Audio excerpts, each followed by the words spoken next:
and we really appreciate it because they'll start finding us if we didn't start. They'll make you pay for another ticket. But seriously, I love Resorts World. It's my first time here, and glad you could all make it. My name is Mike Luzon. If you're watching me for the first time, congratulations. It's about time. Anyway, I love traveling, folks.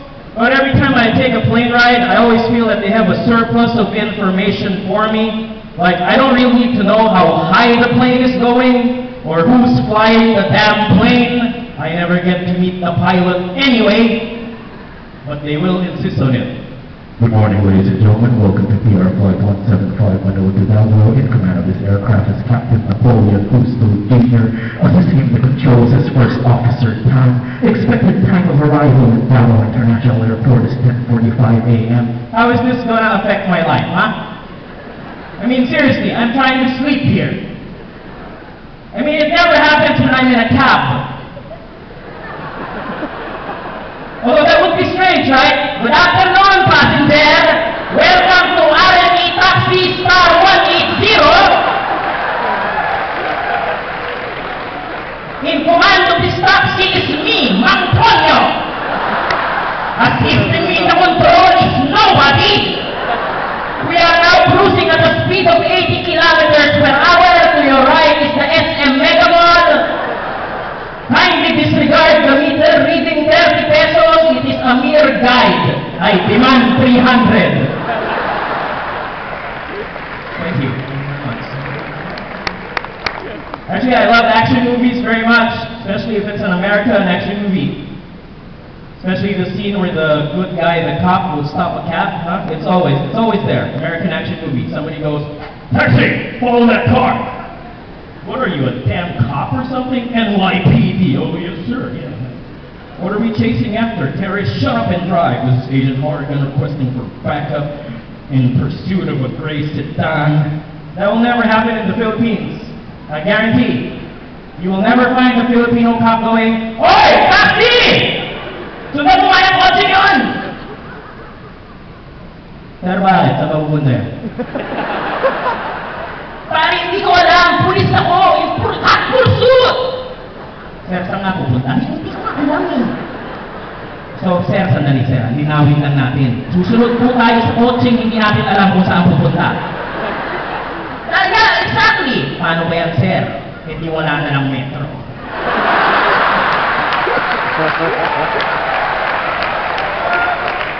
Okay, wala na ng metro. Sir, 300. Okay. Sige, sir.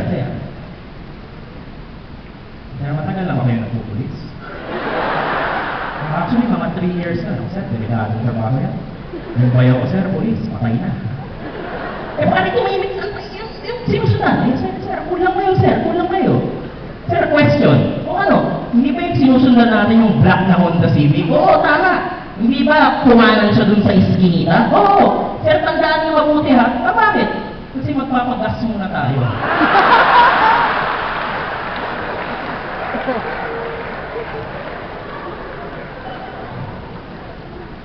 Hey folks, I'm Mike Luzon, single by choice. Thank you. Of course, if there's any other choice, I would gladly take it. But you can't blame me for being single. Let me just explain myself, because sometimes I feel that girls don't make any sense. And I'm not talking about any girl from the Newport Performing Arts Theater. I'm talking about other girls in other theaters, yes. Like this morning, I tried to invite a friend out for dinner, so I gave her a call. Hello? Hello, Jenny. Oh, Mike. Mag-dinner naman tayo sa labas, sa Resorts World. Dinner sa labas? Yeah, that's the point, right? Ano to, date? Yeah, exactly. Mike, I'm sorry ha, but kaka-facial ko lang. Ang pangit ko. Di ba yung facial, magpalinis yun ang mukha? So after ng facial mo, pangit ka pa rin, pangit ka talaga, di ba?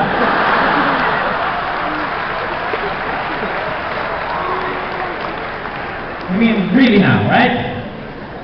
Anyway, folks, if you're in a relationship, you're a guy, you're married, or you have a girlfriend, let me just warn you that girls will always be illogical. They will always blame you for everything. And I mean it.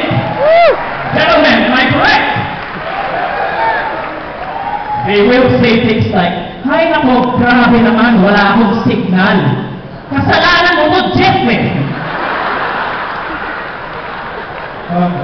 Rexy, bakit mo naging kasalanan? Basta, kasalanan mo! Or she could be driving in traffic or in Iloilo. "Hello, Jeff?" Oh, Rexy, bakit? "Grabe, I hate driving and traffic. Ayoko na." Ganyan talaga pag nagda-drive. Minsan traffic, minsan hindi. Kaya dapat cool ka lang. Hindi! Hindi mo ako naiintindihan! Buti pa yung best friend mong si Ria, naiintindihan ako! But think about it, wouldn't it be weird if girls were logical? I mean, that would be the end of everything. We men will be incapable of fighting back. Imagine! Alam mo, Michael, ang problema sa'yo, sinabi ko nang ipaayos mo yung kotse mo. Hindi mo ginawa, hindi mo ko sinunod, nasiraan ka tuloy, nalate ka tuloy sa ating date!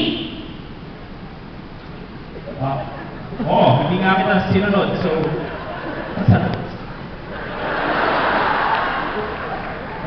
Paano nung last time? Nalate ka din? Ano? Yun! Paano naman kasi? Hindi mo charge yung cellphone mo. Tinetext kita na malilate ako. Hindi mo tuloy nalaman. Next time kasi, charge mo yung phone. Oo nga, hindi ko nga...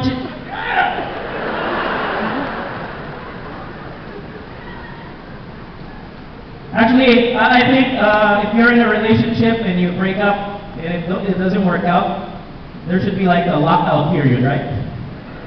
Like I'm a comedian, if I break up with somebody, there should be like a lockout period. I should be allowed to tell her, ayan nag-break tayo, pero bawal ka makipag-date sa mga ibang comedian for 1 year.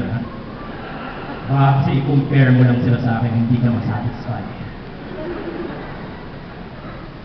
But, speaking of women, they are so illogical that you could be out with them at the beach for an entire week, Monday to Sunday, you're having a grand time, pure bliss, Kodak moments 24/7, tweeting things like, "This is definitely the one I have found true happiness."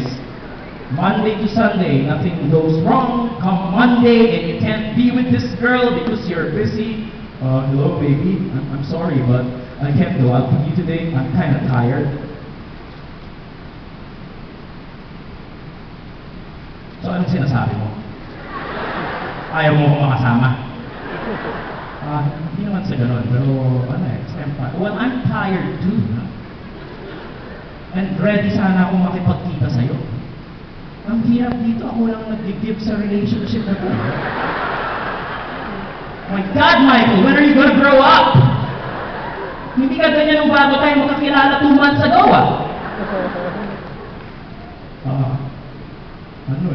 wala. Kasalanan mo to. Anyway, I'm single, 34, and still living with my parents, like most of you. Because that's the way to go, folks. Single, 34, living with my parents. In fact, I'm going to throw in some more information. I still drive my father's car. I still use my mother's credit card. In fact, the other day, my mother was trying to pay for her bill, and the waiter was like, "I'm sorry, Mrs. Munson, this card is maxed out." Imposible yan. Ako lang ang gumagamit ng card na yan sa kayong anak kong si Michael.